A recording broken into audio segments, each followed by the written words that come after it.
بسم اللہ الرحمن الرحیم۔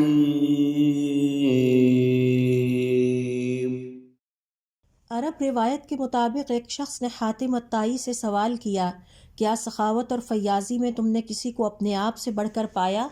حاتم الطائی نے جواب دیا، ہاں، میں طئی کے ایک یتیم بچے کے پاس ٹھہرا۔ اس کے صحن میں 10 بکریاں بندھی ہوئی تھیں جو اس کا کل اثاثہ تھیں۔ اس یتیم بچے نے میری ضیافت اور مہمان نوازی کے لیے ایک بکری ذبح کی اور سب سے پہلے اس کا پکا ہوا دماغ مجھے پیش کیا۔ میں نے وہ کھایا اور مجھے لذیذ لگا۔ میں نے اس یتیم بچے سے کہا، یہ تو بہت عمدہ ہے۔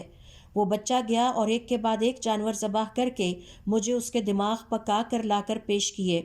جب میں وہاں سے نکلا تو میں نے دیکھا اس کے گھر کے پاس بہت زیادہ خون بکھرا پڑا ہے۔ مجھے احساس ہوا کہ اس نے اپنی 10 کی 10 بکریاں میری ضیافت اور مہمان نوازی کی خاطر قربان کر دیں۔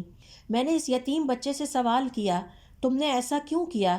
اس بچے نے کہا، آپ کو کچھ پسند آ جائے اور پھر میں اسے رکھ لوں، یہ کیسے ممکن ہے؟ اگر میں یہ بخیلی کرتا تو عربوں کی عزت کو خاک میں ملا دیتا۔ حاتم الطائی سے سوال کیا گیا، آپ نے اس بچے کے ساتھ جواب میں کیا اچھا سلوک کیا؟ حاتم الطائی نے جواب دیا، مجھے اس بچے کی سخاوت اور فیاضی پسند آئی۔ میں نے اسے 300 سرخ اونٹنیاں اور 500 بکریاں عطا کیں۔ حاتم الطائی سے کہا گیا، پھر تو آپ زیادہ سخی ہوئے۔ حاتم الطائی نے جواب دیا، نہیں، وہ یتیم بچہ مجھ سے بھی زیادہ سخی ہے، کیونکہ اس نے اپنا سب کچھ میری ضیافت میں حاضر کر دیا، جبکہ میں نے اپنے بہت سارے مال کا تھوڑا سا حصہ اسے دیا، جس کے دینے سے مجھے کوئی فرق نہیں پڑتا۔